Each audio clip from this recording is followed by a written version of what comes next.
के माने घोटुओं चलते हैं।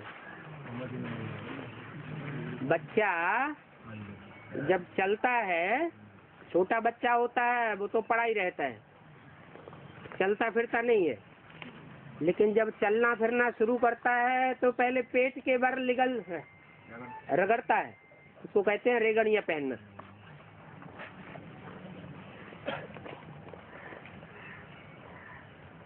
हाँ जी,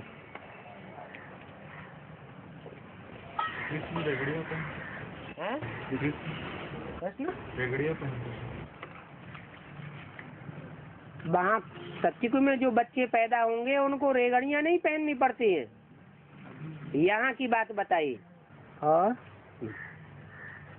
बाबा ब्राह्मणी अभी ग्रेड वाइज होती है, तो अव्वल नंबर ब्राह्मणी की निशानी क्या होगी? ब्राह्मणियाँ जो पढ़ाने वाली होती है वो भी ग्रेड वाइज होती है, A grade, B grade, C grade की। तो अव्वल नंबर की क्या निशानी होगी? तो कैसी होनी चाहिए? ए ग्रेड बताया ना, कैसे होनी चाहिए वो? ऐसे ए ग्रेड वाले ब्राह्मणियाँ की कैसे निशानी होनी चाहिए? उनकी याद भी की रफ्तार अच्छी होगी, ज्ञान की रफ्तार भी अच्छी होगी, धारणा भी अच्छी होगी। ए ग्रेड होगी तो संभावना है कि लक्ष्मी बन सकती है।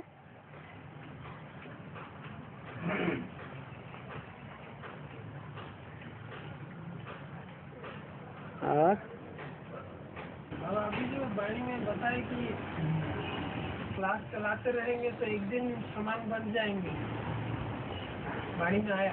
जो समझते रहेंगे, समझाते रहेंगे, सेवा करते रहेंगे, तो सेवादारी बच्चों को बाप याद करते हैं।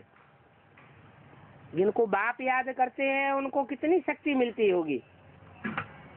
अगर आदि से लेकर के अंत तक ऐसे करते रहे तो जरूर बाप समान बन जाएंगे।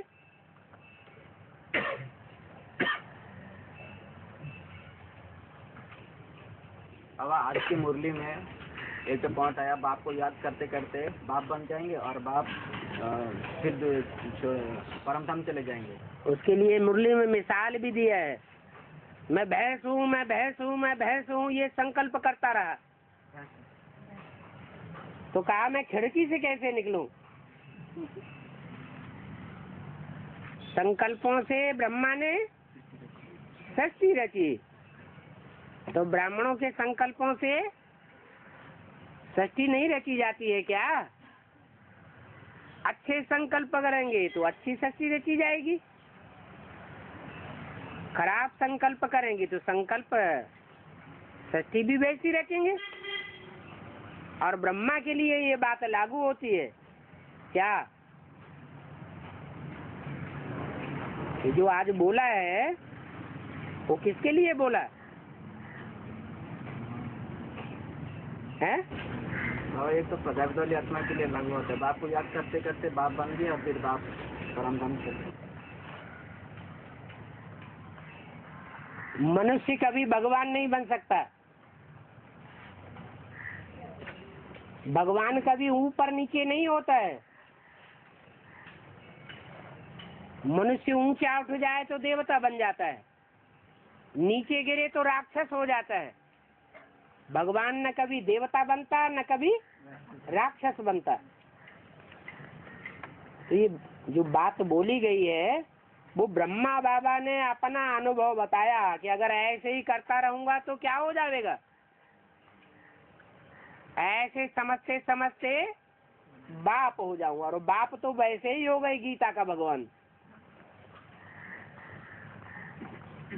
अभी भी उनकी बुद्धि में बैठा है कि गीता का साकार भगवान वास्तव में कौन है? नहीं बैठा। उनकी मेंटलिटी अलग, भक्तों की मेंटलिटी के कारण ही शिव और शंकर को मिला के एक समझ लिया। नहीं तो शिव की आत्मा अलग और शंकर की आत्मा अलग। हाँ, शिव शंकर में मुकर्रर रूप से प्रवेश करता है तो कुछ समय के लिए बाप समान स्टेज बन सकती है। जो स्टेज बनेगी उस स्टेज की यादगार में भक्ति मार्ग में शिव शंकर को मिला के एक कर दिया। बाकी ऐसे नहीं है कि शंकर सदा काल के लिए सदा शिव बन जाएगा। ऐसे है क्या? नहीं।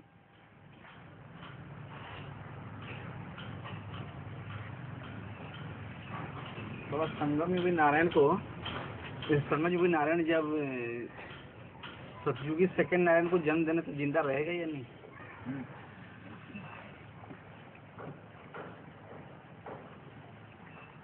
जो संगम युग के योगी हैं, जो शरीर रहते रहते 5 तत्वों पर विजय पावेंगे, उनकी आयु सबसे लंबी होगी या थोड़ी होगी? जो सतयुग में नारायण जन्म लेगा, पहला नारायण, जो दूसरा नारायण जन्म लेगा, तीसरा नारायण जन्म लेगा, वो उत्तरोत्तर संगम युग में कम योगी होंगे या समान योगी होंगे? कम योगी होंगे, तो एवरेज एज भी उनकी कम होती जाएगी। संगम युगी लक्ष्मी नारायण सबसे जास्ती योगी हैं, तो उनकी आयु भी और दूसरी डायनेस्टीज के मनुष्यों के मुकाबले सबसे जास्ती होनी चाहिए। और बाबा तो इसका मतलब ये रुको रुको रुको थोड़ी देर मतलब रोक लो। है शास्त्रों में जो सच्चाई गाई है ना, मोर को जो चालू जो उसका जो सच्चाई है उसका देने का क्या है? मोर मोरध्वज मोरध्वज ताम्रध्वज। ध्वज माने झंडा, जिसका मोर का झंडा है, जिसका तांबे का झंडा है।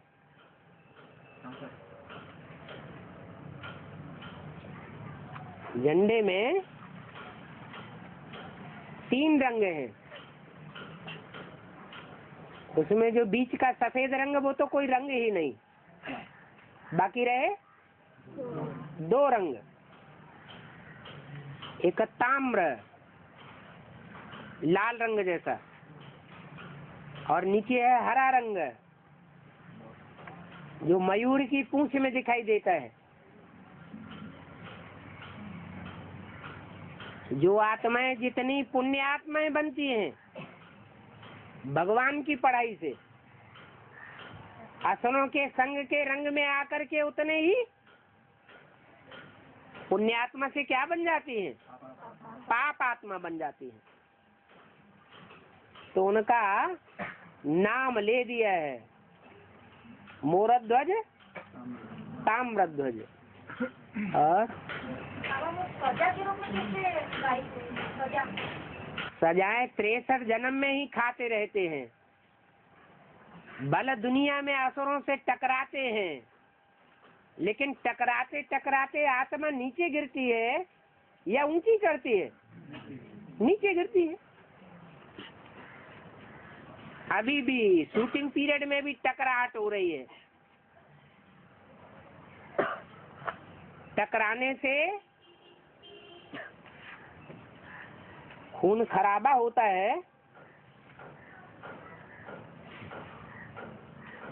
या बच जाता है? खून खराबा होता है। अवस्था ऐसी बन जाए जो साक्षी दृष्टा हो जाए।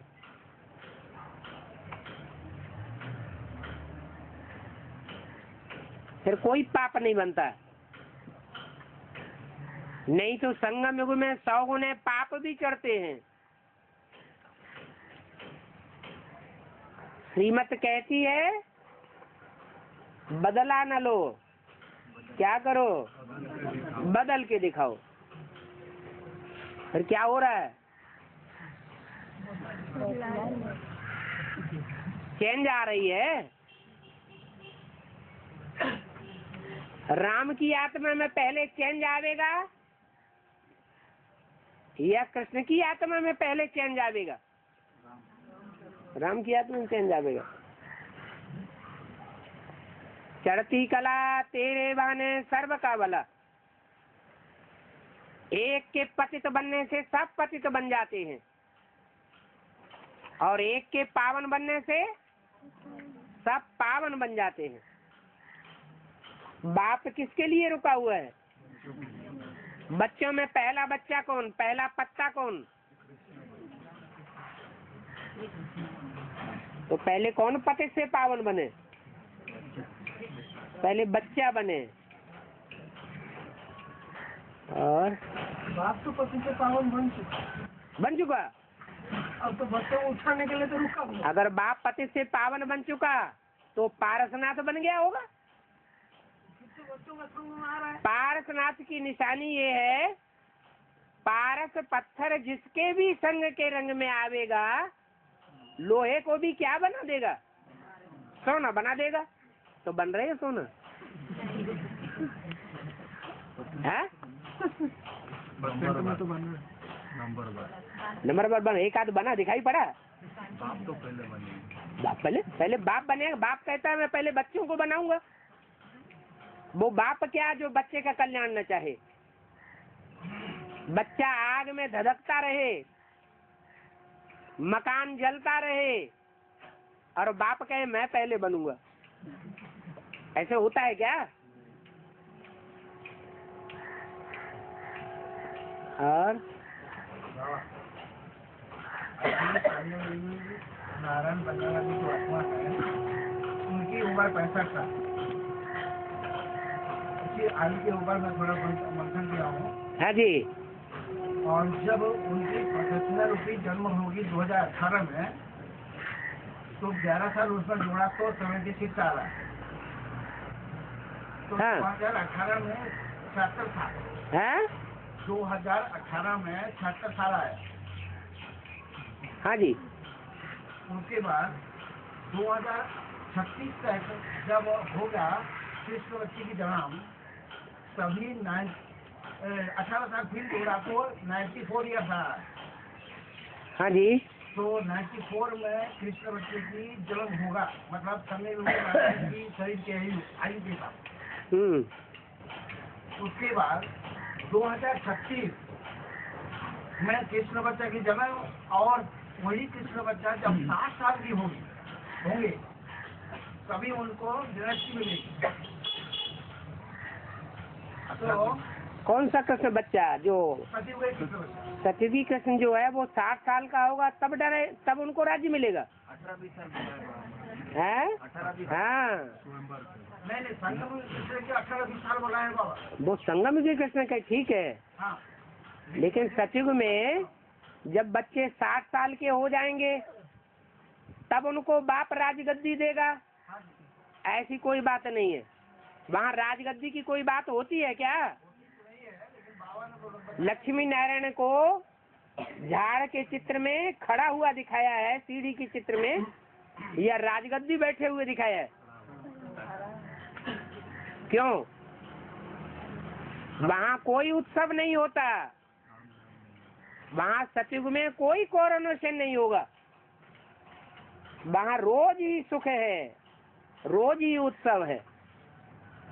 ये यहाँ की बातें हैं। ये कृष्ण की बातें जो 60 साल की बताया है, ये किस हिसाब से बताया? सतयुगी कृष्ण के लिए 60 साल लागू। हाँ जी। संगम कृष्ण के लिए 18 साल लागू। जो 50-60 साल जो बताया, एक्यूरेट नहीं बताया। जब सतयुग होगा तो वहाँ 60 साल बच्चा जब होगा तो माँ बाप ऐसे नहीं कि 60 साल तक जिंदा रहेंगे, नहीं, वो 60 साल यहाँ की बातें हैं। तुम्हारी पढ़ाई है 50-60 साल की,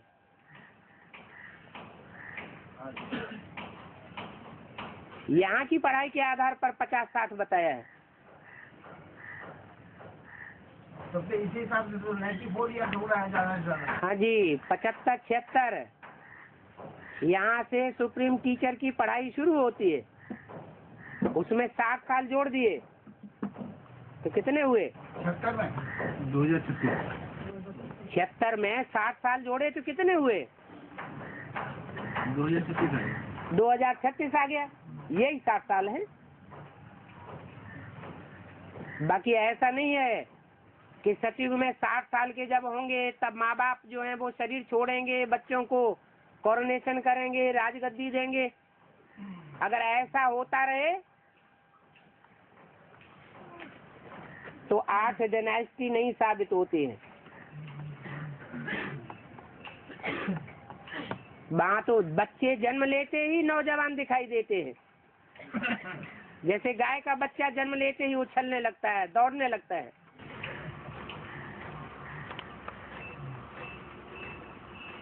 और संगम में भी नारायण की आयु कब से गिनती होना चाहिए? 75। मुरली में क्या बोला है? लक्ष्मी नारायण का जन्म कब से हुआ? कब हुआ जन्म? 76। जन्म माने यहाँ तो बेहद का जन्म है। उनकी 100 साल आयु ब्रह्मा की कब पूरी हुई? पहले ब्रह्मा की 76 में 100 साल आयु पूरी हो गई। मृत्युलोक में ब्रह्मा खलास हो गया। तो कहाँ जन्म लेता है? अमरलोक में। सन 76 से ही उस आत्मा को निश्चय बुद्धि विजयते का जन्म मिल गया। दुनिया का कोई व्यक्ति नहीं है जो उसके निश्चय को तोड़ सके। औरों को निश्चय अनिश्चय का जन्म मरण का चक्र आवेगा। जब तक ब्रह्मा बाबा जीवित था, हाँ, उनके मुख से जो निकला अमृत नहीं था। उनके जो मुख से निकला अमृत नहीं था। अमृत उसे कहा जाता है जो मंथन करके निकाला जाए। मंथन जब तक न हो तब तक अमृत अर्थात सार यानी मक्खन नहीं निकलता, नहीं बनता। तो 68, 69, 18 जनवरी तक जो भी वाणी बोली गई उसका मंथन मम्मा ने फिर भी किया था, ब्रह्मा की वाणी का। लेकिन मम्मा के शरीर छोड़ने के बाद वाणी का मंथन करने वाला कोई नहीं रहा। ब्रह्मा बाबा तो पार्ट ही बता दिया मुरली में। क्या पार्ट था? बच्चा बुद्धि। आज ही मुरली में क्या बोला? ये तो जैसे बच्चा बेबी बन गए। तो ब्रह्मा को बाबा बेबी कहते हैं। बेबी किस बात में? दाढ़ी मूछ वाले को बेबी कहा जाता है? बच्चा क्यों कहा? जैसे बच्चे की बुद्धि नहीं चलती, ऐसे बच्चा बुद्धि आत्मा थी जो बोल दिया तो सुन लिया, सुना दिया, बस।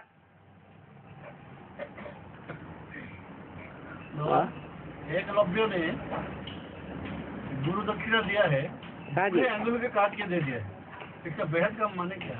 अंगुली नहीं काट के दे दी, अंगूठा काट के दे दिया। हाँ, इसका बेहद का माने? इसका बेहद का अर्थ ये है कि राम वाली आत्मा अंतिम समय में जब सृष्टि का अंत होना होता है 5-7 रोज में, तो उस समय राम वाली आत्मा को रावण बनना है। राम क्या बनता है? रावण बनता है। तो जब रावण बनेगा तो सारी दुनिया उन 7 दिनों में जो आत्माभिमानी नहीं होंगे, देह अभिमानी होंगे, वो रोएंगे या हंसेंगे? सब रोएंगे। इसलिए आत्मिक स्थिति का अंगूठा काट के दे दिया। आत्मिक स्थिति का अंगूठा कट जाता है तो क्या रह जाता है? देह अभिमानी रह जाता है। देह अभिमानी को ही रावण कहा जाता है। अति होती है तो अंत होता है। तो बाबा इसीलिए एकलव्य को कौरवों का साथ दिखाया गया है शास्त्र में कि उनका अंत करने के लिए, इसलिए। और एकलव्य को तो राम वाली आत्मा का सूचक बताया गया है, परंतु शास्त्र में दिखाया गया है सारी दुनिया मेरी है। स्वर्ग की दुनिया मेरी है तो नरक की दुनिया मेरी नहीं है क्या? ये किसने बोला? ये राम वाली आत्मा के लिए बोला गया। एकलव्य जब कहा गया तो एक को लव करने की स्थिति में रहने वाला, इतना ज्ञान पराकाष्ठा में बैठा हुआ हो कि एक के अलावा अंदरूनी प्यार और किसी से पैदा न हो, सब धोखेबाज है। आज नहीं तो कल सब धोखा देने वाले हैं। जो खास भुजाएं हैं, जगदम्बा और लक्ष्मी, वो भी नहीं रहेंगी सहयोगी के रूप में।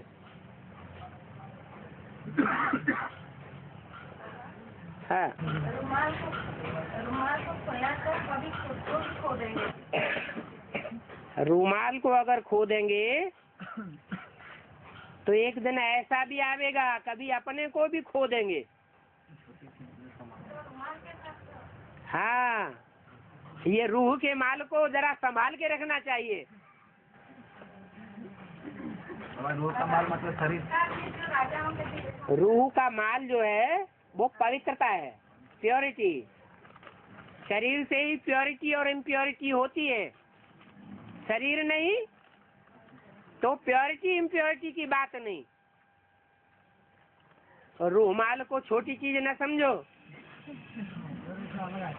रूमाल जेब में रखा जाता है, ये बुद्ध रूपी पॉकेट है, इसे संभाल के रखना चाहिए। और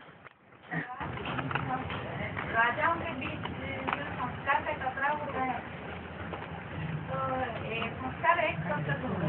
है संस्कार एक होगा, हाँ, कब तक होगा?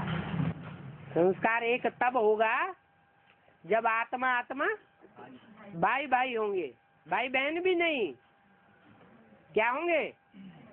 आत्मा आत्मा भाई भाई होंगे। अभी तो कृष्ण बच्चे को भी अपनी अम्मा क्या नजर आती है? जो कृष्ण की आत्मा है, उसको जो उसकी जो वास्तव में अम्मा है, वो क्या नजर आती है? पत्नी नजर आती है।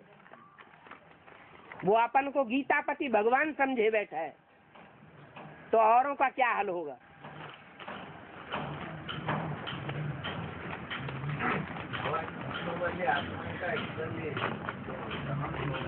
है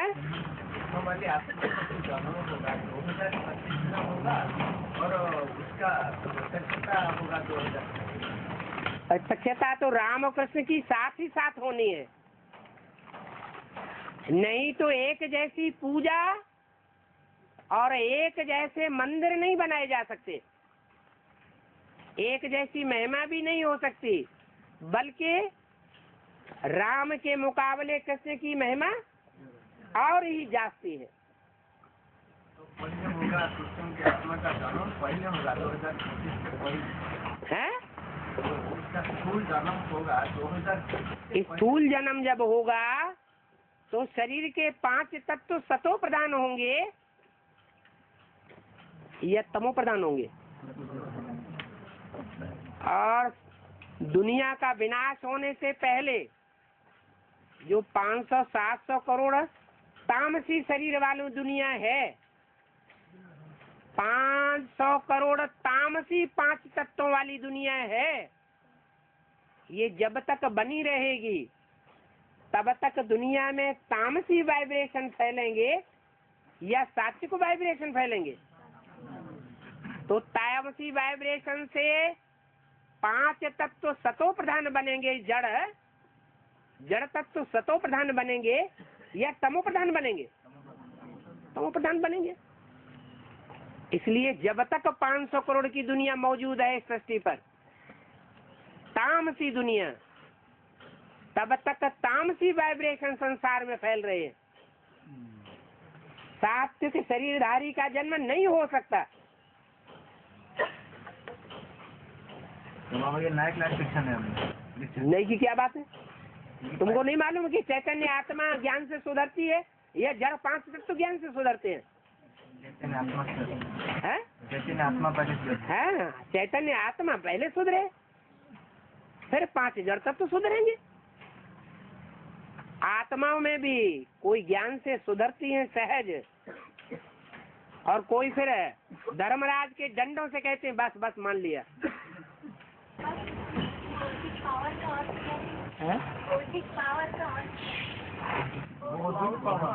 बुद्धि की पावर,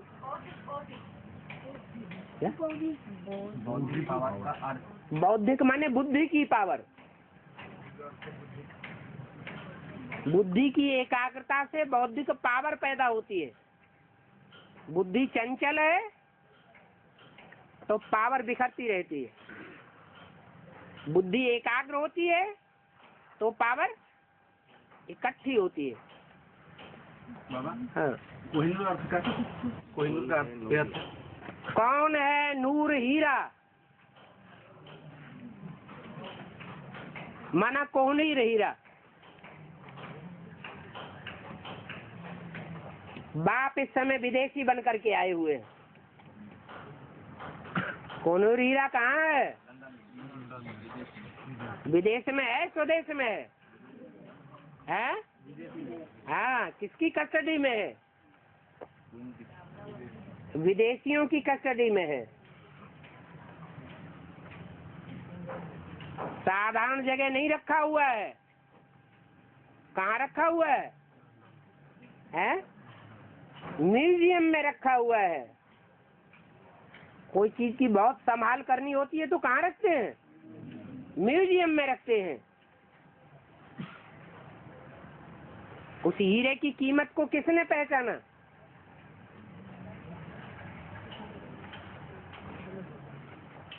है?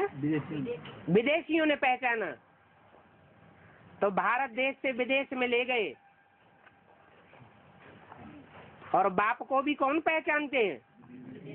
विदेशी बाप को पहचानते हैं, वो ही उसकी कीमत को आंकते हैं।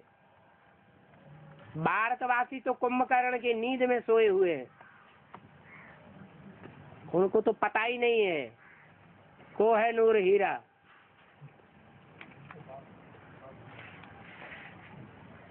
झंडे के चित्र में एक अर्ध चंद्रमा के ऊपर बिजली दिखाते हैं। हाँ जी, तो ऐसे क्यों दिखाते हैं? परमात्मा तो माता के द्वारा प्रत्यक्ष नहीं। ज्ञान चंद्रमा ब्रह्मा जब संपूर्ण हो जाएगा तो देवता बन जाएगा। 16 कला संपूर्ण बन जाएगा या कमजोर रह जाएगा? 16 कला संपूर्ण। 16 कला संपूर्ण को देवता को दूसरे धर्म के लोग मानते हैं क्या? सवाल ही पैदा नहीं होता।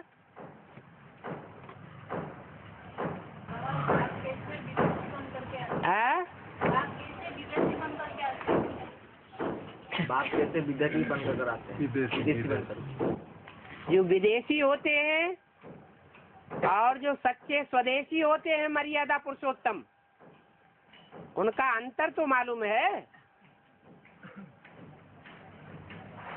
भारतवर्ष में राम को सच्चा स्वदेशी कहा गया, एक पत्नी व्रतधारी। जो सतयुग में राधा कृष्ण होंगे वो स्वदेशी होंगे या विदेशी होंगे? किस आधार पर उनको स्वदेशी कहा? राधा की दृष्टि कृष्ण में डूबती है, कृष्ण की दृष्टि राधा में डूबती है। वो हुए पक्के स्वदेशी, और बाप इस समय पक्का विदेशी बन करके आया हुआ है। अगर एक में ही दृष्टि डुबा के रखे तो और सबका अकल्याण हो जाएगा। अगर एक से ही इंद्रियों का संबंध जोड़ने का विरुद्ध बनाए तो और आत्माओं को संग का रंग एक का नहीं लगेगा। क्या होगा? फिर क्या होगा? अनेकों का संग का रंग फिर भी लगता रहेगा। तो दुनिया पतित बनती रहेगी या पावन बनेगी? बाप तो आया ही है दुनिया को शिवालय बनाने के लिए। शिवालय में जो भी देवी देवताएं चारों ओर दीवालों पे बैठे हुए हैं वो किसकी याद में बैठे हैं? एक शिव की याद में बैठे हैं। उसको कहते हैं शिवालय। एक शिव का संग करना चाहते हैं,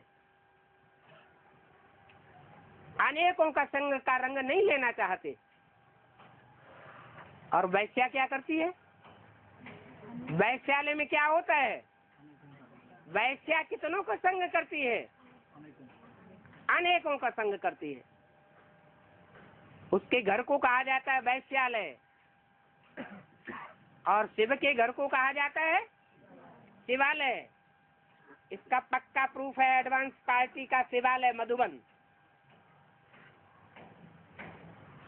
बाहर की दुनिया में जाकर के कोई कितना भी बक बक करते रहे, बहुत भ्रष्टाचारी है, बहुत व्यभिचारी है, ये है वो है, लेकिन वहां को जो माहौल को देख करके आते हैं वो जानते हैं कि वहां मधुबन के अंदर कोई परिंदा पर नहीं मार सकता। और आगे चल करके और ही कड़क वाणी बोल दी है। ये ब्राह्मणों का परिवार एक ऐसा संगठन बनता जाएगा, ऐसा संगठन रूपी किला बन जाएगा जो कोई भी असुर उसमें पांव रख नहीं सकेगा। बाबा है लाना पड़ेगा और जैसे वाले उनको जो पूरा निकाल देंगे, ऐसा कौन सा परिस्थिति होगा जो उनको निकाल देंगे? किसको निकाल देंगे? विजय माला को निकाल देंगे। हेर उनकी हेर को वेदांती बहन परिस्थिति होगा उनको पूरा पूरा सब कुछ मैंने निकाल देंगे पूरा। किले की 2 दीवारें होती हैं, एक अंदर की दीवार और एक बाहर की दीवार। ये ब्राह्मणों के किले के भी 2 दीवारें बेसिक में रही,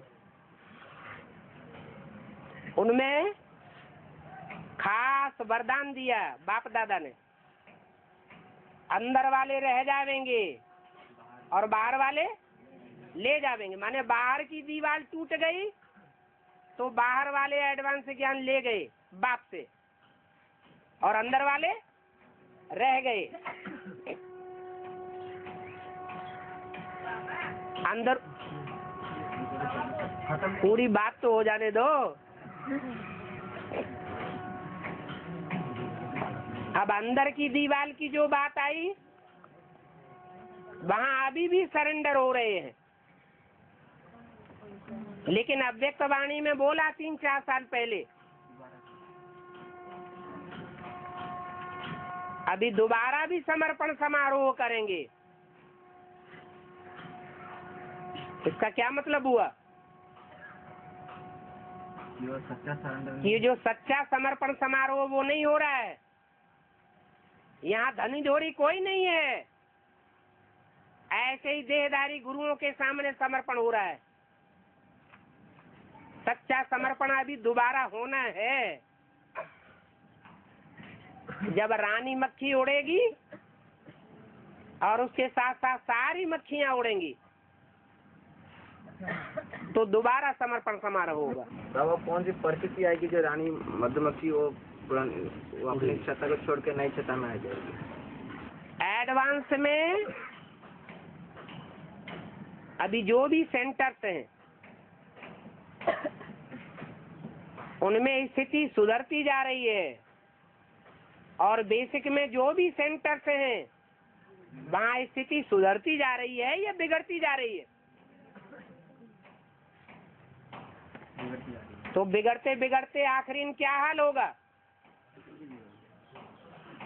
पूरा ही बिगड़ जाएगा। सहन करने की भी एक सीमा होती है।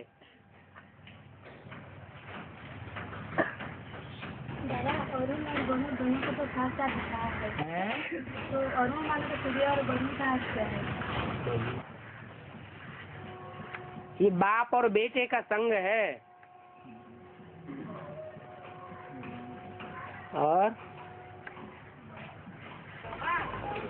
बाबा बोलते हैं कि जब पीठ का सहारा चाहिए तो पहाड़ को सहारे बनाना, क्या होगा?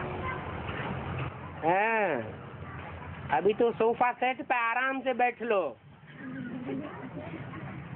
आश्रमों में दूसरों का कमाया हुआ पैसा लगा करके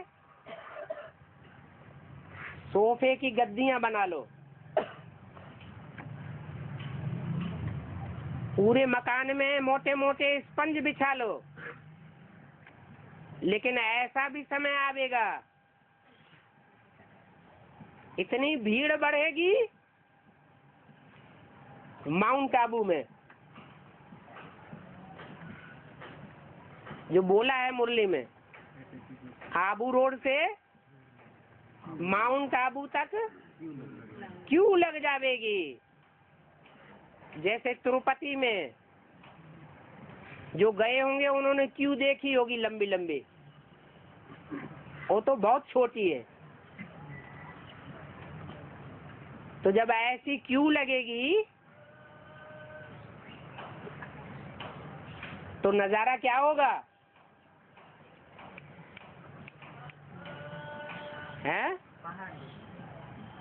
पहाड़ों पर बैठ करके सोना ही मिलेगा जब सभा लगेगी। इतना बड़ा हाल नहीं बनाया जा सकता। कि सब उसमें बैठ सके। 3-4 लाख, चारों ओर पहाड़ होंगे और सब पहाड़ को पीठ कुर्सी बना करके आत्मिक स्थिति में बैठे होंगे। जैसे बाप के सामने आने से थकान उड़ जाती है, ये तो थोड़े समय की बात है, लेकिन वहां लंबे समय तक भी थकान नहीं होगी। क्यों नहीं होगी? क्योंकि परम धाम को तुम बच्चे इस सृष्टि पर उतार लेंगे, अपनी संगठित आत्मिक स्टेज के आधार पर। तो 5 तक तो उस समय मतलब तुम प्रधान होगी उस समय वहाँ माउंट आबू में गर्मी बारिश ज्यादा होगी।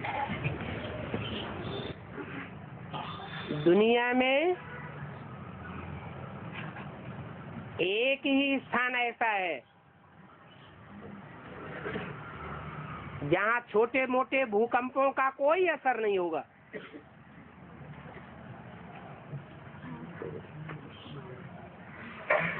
वो है ग्रेनाइट का बड़े से बड़ा पहाड़। एक ही पत्थर से बहुत गहराई तक बना हुआ पहाड़ है।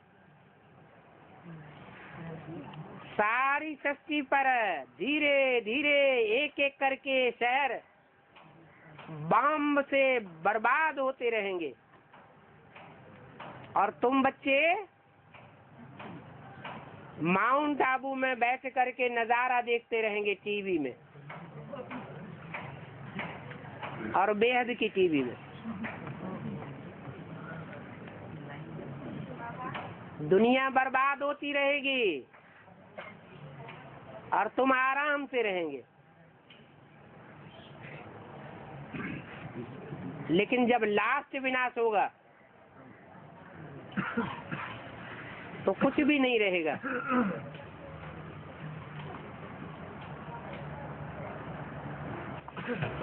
ये नैन दिखा करके ले जाऊंगा,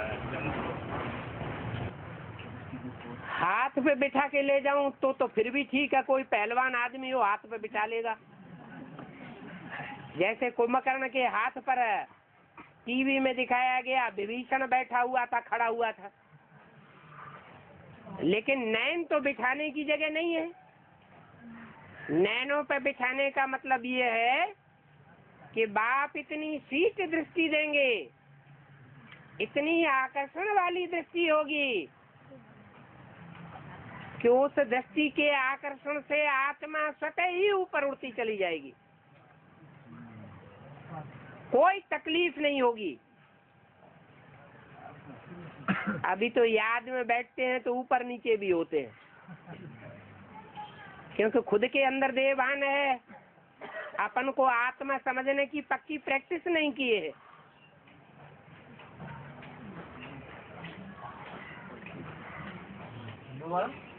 सागर मंथन हुआ तो 14 रत्न निकला है, तो 8-9 का तो पहचान है और 5 का क्या पहचान है?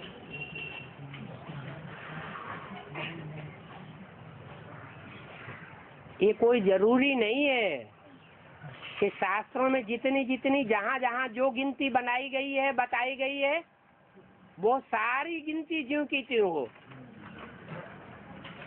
क्या जो 9 रत्न है, उन 9 रत्नों में तो एक तो वैल्यूलेस है,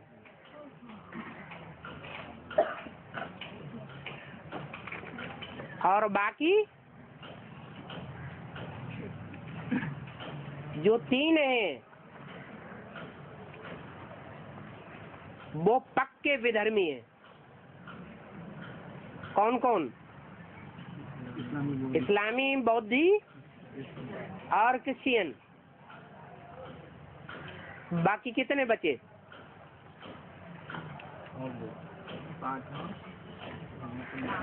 9 में से ये 4 निकाल दिए, कितने बचे?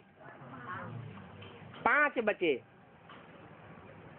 ये 5 हैं प्रवृत्ति मार्ग के पक्के के कच्चे पक्के। तो उनकी प्रवृत्ति मार्ग की सहयोगिनी शक्तियों को साथ लेंगे या नहीं लेंगे? उनको और जोड़ दो। और आगे चलकर जैसे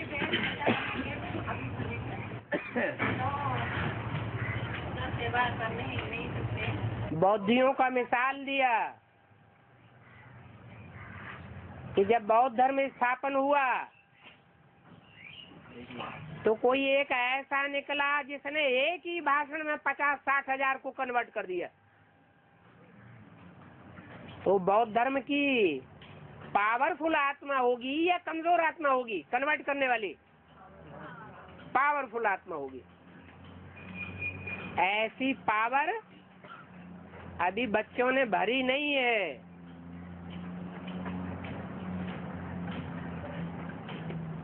ऐसा टाइम आवेगा जो ये पावर भी भर जाएगी।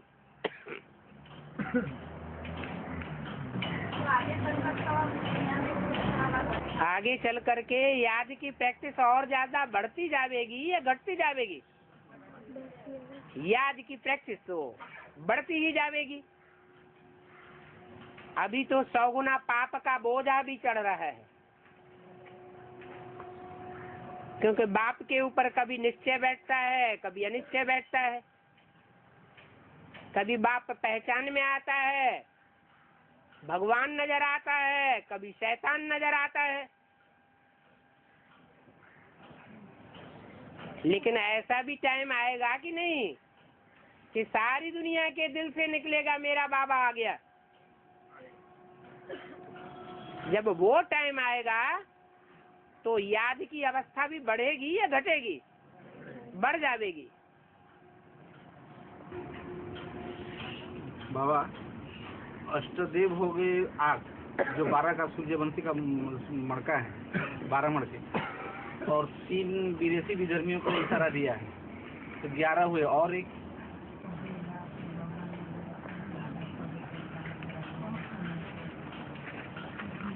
सूर्यवंशियों में या कोई भी वंशियों में या दुनिया के जो भी मनुष्य मात्र हैं, उनको 12 राशियों में ही बांटा जाता है।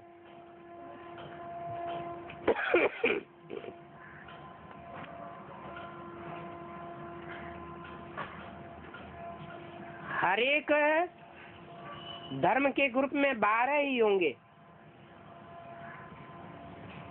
उनमें से 4 पक्के स्थापनाकारी और 4 हैं पालनाकारी और 4 विनाशकारी होंगे। तो 3 विनाशकारी का पता चला। और जो 8 स्थापनाकारी हैं वो कौन कौन से धर्मों से कनेक्टेड हैं? सूर्य, चंद्र, इस्लाम, बौद्ध, सूर्यवंश, चंद्रवंश, इस्लाम, इस्लामी, बौद्धि, सन्यासी, क्रिश्चियन छोड़। हाँ, सूर्यवंश, चंद्रवंश, इस्लामी, बौद्धि, क्रिश्चियन, सन्यासी, मुस्लिम और सिख। ये 8 ही तो हुए। बाकी जो अगला है वो नाम मात्र की राजाई पाता है, वास्तव में राजा होता नहीं। उनके जमाने में प्रजातंत्र राज्य चलता है सभी देशों में। अभी दुनिया में राजाओं का राज्य चल रहा है या प्रजा के ऊपर प्रजा का राज्य चल रहा है? प्रजा परस्त कौन सा धर्म है? आर्य समाजी। तो आर्य समाजी जो है कुछ तो प्राप्ति करता है, पूरा नास्तिक नहीं है, फिर भी भगवान को मानते तो हैं, तो कुछ तो वर्षा मिलता है उनको कि नहीं मिलता है? नाम मात्र मिलता है। 4-5 साल की तो गद्दी मिलती है कि नहीं मिलती है? मिलती है। तो वो भी उस लिस्ट में आ जाता है। उनका बीज। हाँ जी। इसलिए 8 नहीं है, कितने हैं? जब अंगूठी पहनते हैं तो कितने रतन लगाए जाते हैं? 9 रतन। 9वां वैल्यू लेस है, उतना पुरुषार्थ नहीं कर पाता वैल्यू का। दूसरों की वैल्यू को आंकने के लिए वो पुखराज रखा जाता है, बाकी ऐसे नहीं उसकी गिनती नहीं है। जैसे 9 रतन है तो प्राप्ति करने वाली आत्माएं भी विशेष 9 है, परंतु वो 9वीं आत्मा सजा खा जाती है।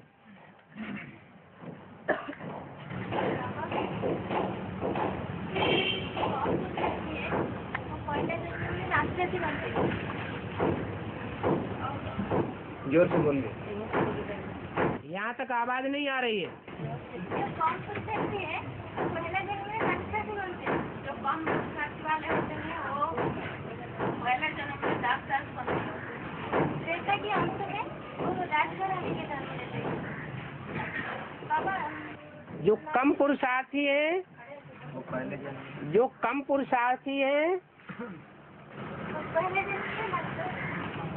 पहले जन्म में दास बनते हैं। जो कम पुरुषार्थी है माना पुरुषार्थ कम करते हैं और देहार्थ स्वार्थ ज्यादा करते हैं। क्या? जो स्वार्थी होंगे और जो परमार्थी होंगे, माने आत्मिक स्थिति का पुरुषार्थ करने वाले होंगे, उनमें यही अंतर होगा कि वो आत्मा की प्राप्ति के पीछे दौड़ने वाले कम हैं, इस जन्म की वाहवाही के पीछे दौड़ने वाले ज्यादा हैं।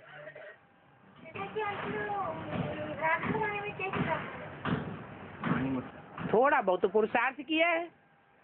नई दुनिया में तो उतरती कला होती है। नई दुनिया में तो उतरती कला होती है। नई दुनिया में उतरती कला होती है।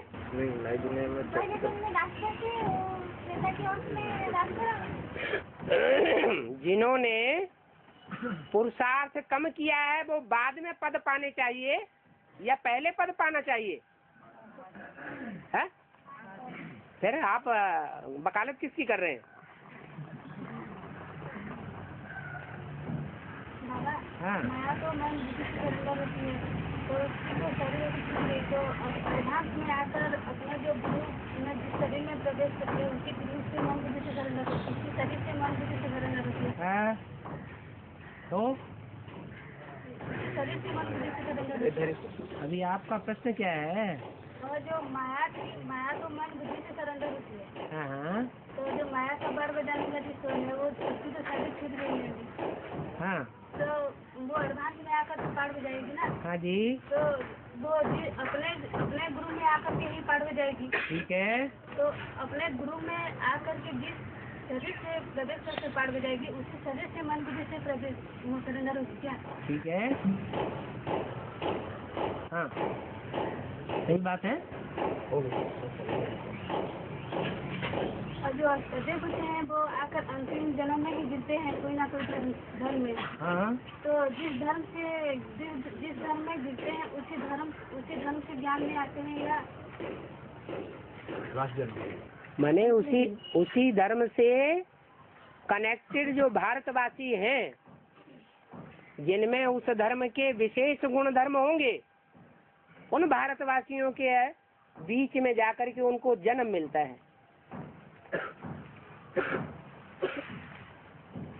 और 83वां जन्म है 83वां जन्म 84वां जन्म। कारखाना का भेद का अर्थ क्या है? कारखाना का भेद का अर्थ कार माने कार्य। क्या? जो करो सो खाओ। सिर्फ काम करना और खाना, वो है कारखाना। ये कारखाने पुरानी दुनिया में होते हैं, नई दुनिया में कारखाने नहीं होते हैं। वहाँ ऐसा नहीं है कि वहाँ जो करो सो ही खाओ। जो कुछ भी खा रहे हैं, जो कुछ भी भोग रहे हैं, वो पहले ही किया हुआ है। वो कारखाना से जो गंदगी निकलती है और नदियों को गंदा कर देती है। हाँ जी, वो बेहद में उसका वो यही तो बात है। ये तो स्वार्थ की बात हो गई। उतना ही करें जितना हम खाएंगे। ये स्वार्थ हुआ या आत्मा अर्थ हुआ? तो ऐसी आत्माओं का संग का रंग में आकर के नदियों में कचरा गिर जाता है। ऐसे स्वार्थ के लिए कर्म करने वालों जो स्वार्थ युक्त कर्म करते हैं वो ही वास्तव में कचरा डालने वाले हैं। इसलिए पुरुषार्थ ही बनना चाहिए। पुरुष माने आत्मा। जो कुछ हमें करना है वो आत्मा के लिए करना है। आत्मा का कनेक्शन 84 जन्मों से है, भविष्य 84 जन्मों से। और देह के सुख दुख का कनेक्शन एक जन्म से है। जो देह के लिए किया वो स्वार्थ ही हुआ, स्वरथ के लिए किया। स्वार्थ शब्द का अर्थ क्या है? स्वरथ। अपने रथ के लिए जो कर रहे हैं वो है स्वार्थ। उससे रिजल्ट कचरा ही निकलेगा। विनाश जब होगा, माउंट आबू ग्रेनाइट पत्थर फट जाएगा, उसी टाइम सबका तो कहीं आते करने का बाद में तो और छोड़ देंगे। जो आखिरी विनाश होगा, लास्ट आखिरी विनाश होगा उसमें माउंट आबू पहाड़ भी नहीं रहेगा। हाँ तो जिनको जहाँ पहुँचना होगा वहाँ पहुँच जाएंगे। उनके शरीर बर्फ में सुरक्षित होने होंगे, हो जाएंगे। उसकी क्या चिंता?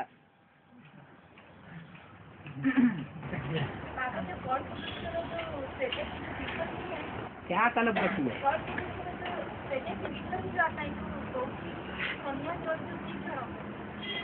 ऊपर में पेपर के पत्ते पर जो देखा है, इसका क्या है? ऊपर में पूरा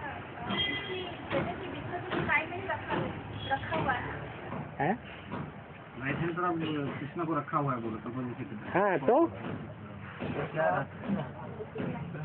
माना झाड़ के चित्र में हाँ पीपल का पत्ता पर कृष्ण को दिखा है। हाँ हाँ विधर्मी की तरफ, विधर्मियों की ओर,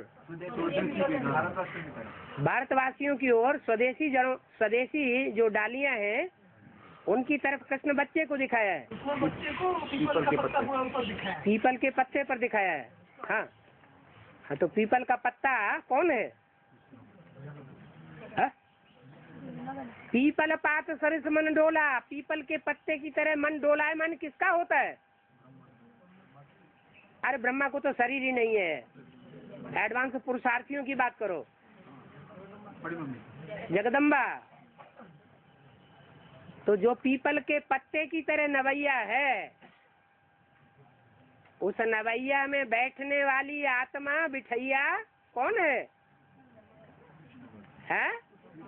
उस पीपल पत्ते का आधार लेकर के बैठने वाली बिठैया आत्मा कौन है? कृष्ण बच्चा। और वो कृष्ण बच्चा को बचाने वाला कौन है? उस नवैया का खिवैया शिव बाबा। नवैया डोल रही है, पड़ी है विषय सागर में। विषय सागर में इतनी हल्की फुल्की नवैया, उस पर बिठैया नेक्स्ट टू गॉड।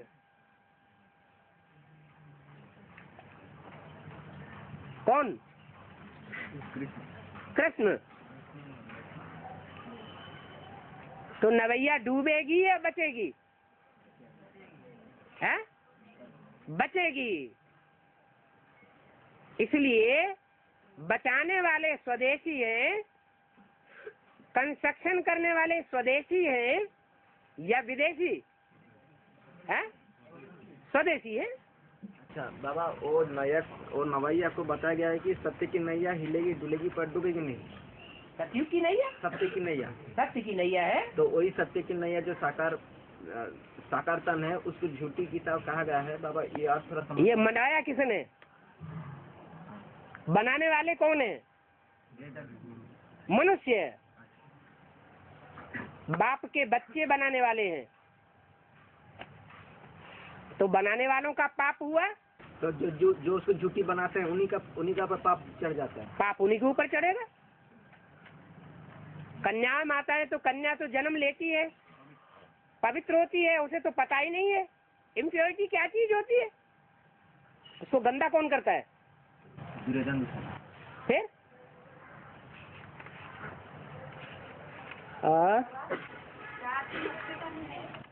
चार जो मुख्य धर्म है उसमें और धर्म का टीका नहीं पड़ता है? वो जो धर्म वाले होते, चार धर्म वाले, मुख्य धर्म वाले, हाँ, इसमें और धर्म का टीका नहीं पड़ता है। और किस धर्म का? वही तो चार धर्मों में जो एक धर्म है, ऊंचे से ऊंचे देवी देवता सनातन धर्म, उसमें 3 धर्मों का किचड़ा पड़ता है। बाकी और जो धर्म आते हैं वो तो उन 3 धर्मों के सहयोगी ही हैं। सिख धर्म को छोड़ करके वो खुद ही किचड़ा है। 3 धर्म भी किचड़ा है। एक धर्म को छोड़ करके और उसका सहयोगी धर्म सिख धर्म, उसको छोड़ करके बाकी सब क्या है? किचड़ाई है। और विष्णु की पालना लक्ष्मी नारायण की तरह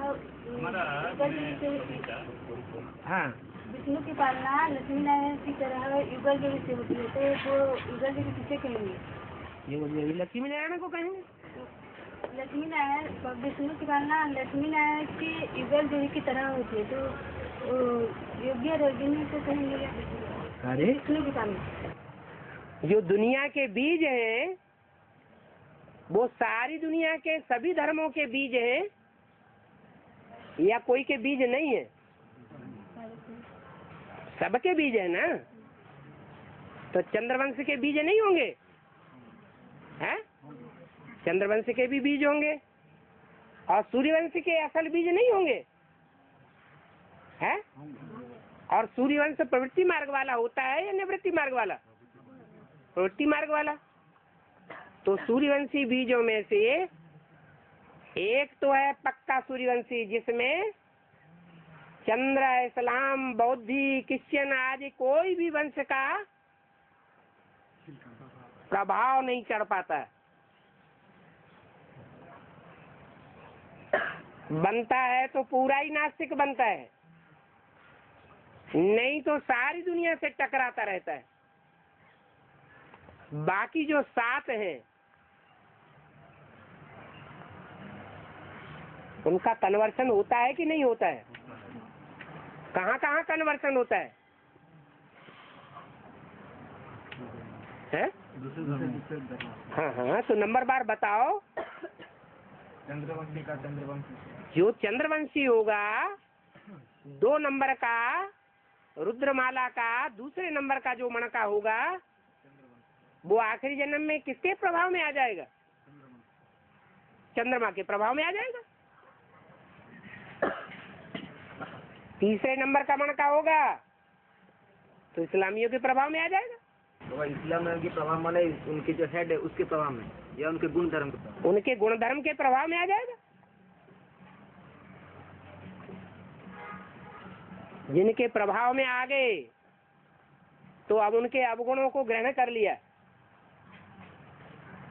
यहाँ फिर उल्टा होता है संगम युग में। संगम युग में वही बीज रूप आत्मा यज्ञ के आदि में निकलती है, तो जिनके प्रभाव में आ गए थे पहले उन्हीं को गुण रत्नों का दान देती है, गुणों से उनका श्रृंगार करती है। इसलिए अव्यक्तवाणी में बोला है, तुम अष्टरत्नों ने यानी दीदी दादी दादाओं का गुण रत्नों से श्रृंगार किया है पहले आदि में। आदि में भी श्रृंगार किया तो अंत में श्रृंगार नहीं करेंगे? करेंगे। वो आत्माएं उनमें प्रवेश करेंगी और प्रवेश करके ज्ञान रत्नों से उनका श्रृंगार होता है। जैसे ब्रह्मा की आत्मा का भी ज्ञान रत्नों से श्रृंगार हो रहा है। प्रवेश करेंगे क्या? दूसरे धर्म की आत्माएं प्रवेश नहीं करेंगी? दूसरे धर्म की प्रवेश करेंगे। हाँ जी। अच्छा, हम लोगों का आत्मिक स्थिति अधिक मैंने होने के लिए क्या युक्ति की? जितना गुड़ डालेंगे उतना मीठा होगा। जितना तन अर्पण करेंगे, त्याग करेंगे तो भाग्य बनेगा। जितना तरण अर्पण करेंगे, जितना धन अर्पण करेंगे, जितनी मन की शक्ति अर्पण करेंगे, संकल्पों की शक्ति, जितना समय की शक्ति अर्पण करेंगे, जितना संबंधियों की पावर यज्ञ में झोंक देंगे, और जो भी इस जन्म में संपर्की हुए हैं ढेर के ढेर, उन संपर्कियों की सारी ताकत यज्ञ में लगा देंगे। जितना करेंगे उतनी आत्म की स्थिति स्वतः ही बनेगी। वाले जो बहने अपनी सर्विस छोड़े हैं तो देश में जाके कुछ सेवा करेंगे। बेसिक वाले जो स्थूल शरीर के बंधन में थे, उनके अंदर ज्ञान की पराकाष्ठा तो नहीं थी।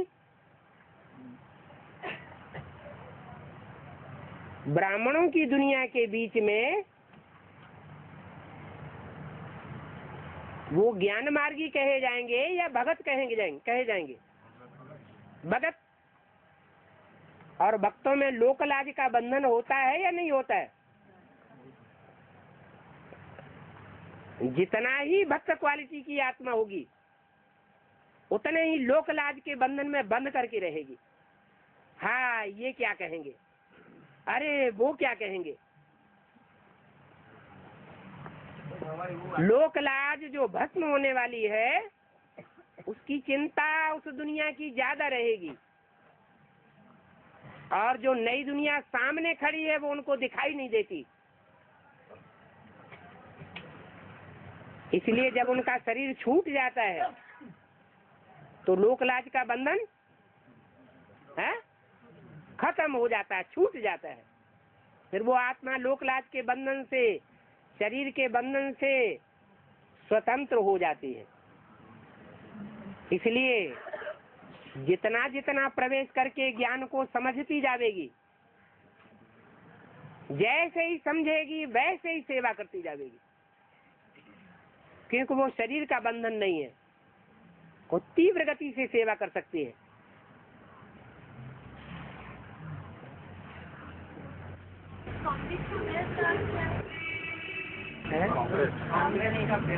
अमृत काऊ रेस, कौआ काऊ काऊ काऊ काऊ करता है, उस काऊ काऊ की रेस में जो सबसे आगे जाते हैं, माने फालतू भाषणबाजी करते रहते हैं, राम राज्य लाएंगे। अरे तुम्हारा बाप भी राम राज्य नहीं ला पाया और ही रावण राज्य आ गया, तुम क्या राम राज्य लाओगे? तो काऊ काऊ की रेस करने वालों का नाम पड़ गया कांग्रेस। बाबा एक बात समझ में नहीं आई है, 76 में राम वाली आत्मा को अपने सीट में जब सेटल जाता है तो अपने निश्चय, उसके निश्चय को कोई हिला नहीं सकता है। तो उस आत्मा के लिए बोला है, तो निश्चय जो होता है साकार के प्रति लागू होता है, साकार के प्रति लागू होता है। हम बच्चों के लिए जैसे निश्चय किसके प्रति, आत्मा के लिए तो नहीं, साकार व्यक्ति के थ्रू ही निश्चय लागू होता है। अरे कि निश्चय किसके ऊपर? निश्चय साकार के ऊपर, साकार के ऊपर, बिंदी के ऊपर निश्चय की बात नहीं होती है। हाँ हाँ जी। तो वही राम वाली आत्मा को किस बात पर निश्चय हो जाता है जो उसको अपने सीट पर कोई हिला नहीं सकता, क्योंकि उसको तो लास्ट जन्म में किसी के ऊपर आशा ही नहीं रहती है।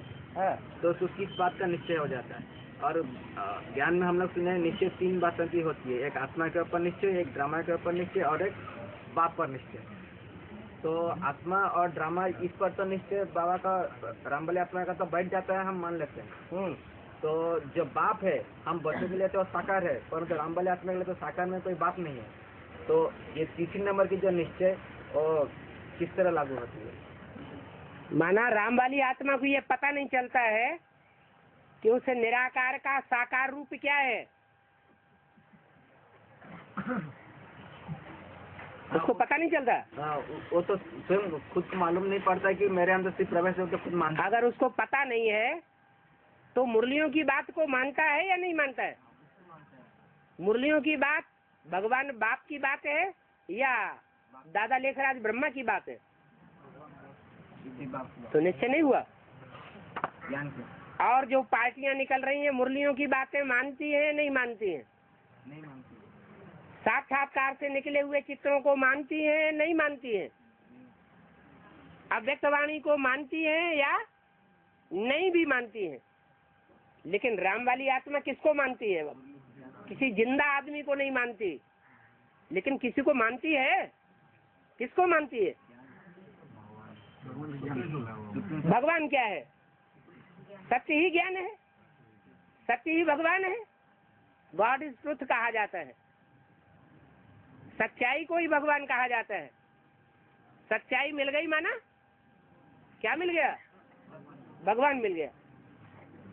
बाबा सूर्यवंशी बच्चों के लिए कहा गया है कि वो प्रश्न ज्यादा नहीं करते, बाबा जो समझाते वो समझ जाते हैं, परंतु कोई तो पूरा तो बाबा के ज्ञान को समझते नहीं।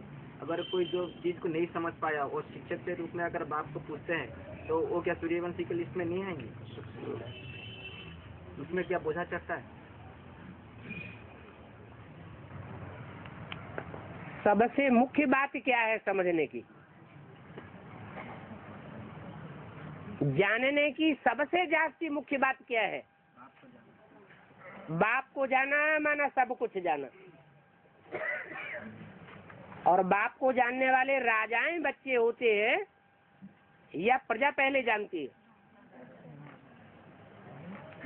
कौन जानते हैं? राजाएं ही पहले जानते हैं। जो राजयोग सीखने वाले हैं वही बाप को जानते हैं। उस जानकारी को जानने की राजयोग वही सीख सकते हैं जिन्होंने बाप को जाना है, ज्ञान को जाना है। जितना ज्यादा ज्ञान में ऊंचा होगा उतना याद में भी ऊंचा होगा। ज्ञान गहराई से बुद्धि में नहीं बैठा होगा, यानी बाप की जानकारी बुद्धि में नहीं बैठी होगी, ड्रामा की जानकारी नहीं बैठी होगी, आत्मा की जानकारी नहीं बैठी होगी, तो वो ऊंच पद भी नहीं पा सकता और उतना योग भी नहीं लगा सकता। कि आत्मिक स्थिति में कितना सुधरा, और फिर लिखा जाता है कि बाबा को दिन भर में कितना समय याद किया, तो इसका फर्क क्या है?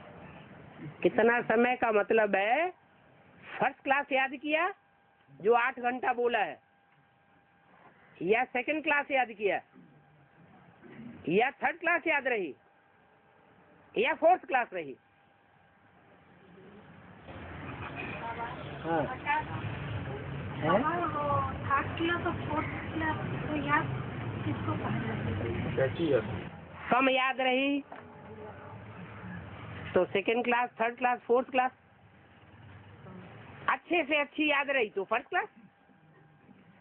बाबा तो हनुमान जी जब लंका जाते हैं तो 3 बार पहाड़ चढ़ते हैं। हनुमान जी जब लंका जाते हैं 3 बार पहाड़ चढ़ते हैं, उसका मतलब क्या है? हनुमान का पार्ट बजाने वाली पूंछड़ी वाली आत्मा कौन है?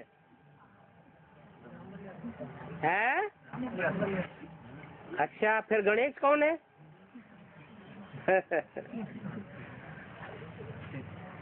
फिर राम का दास कौन था? वो हनुमान कौन है? अब तो ये 2 बातें हो गई फिर। बस समय समय पर तो लागू होता है, समय समय पर तो क्या पर सारी बातें लागू होती है। हाँ, दुनिया की ऐसी कोई बात तो हनुमान राम भी है तो कृष्ण भी है, क्योंकि दुनिया की ऐसी कोई बात नहीं जो तेरे पर लागू न होती हो।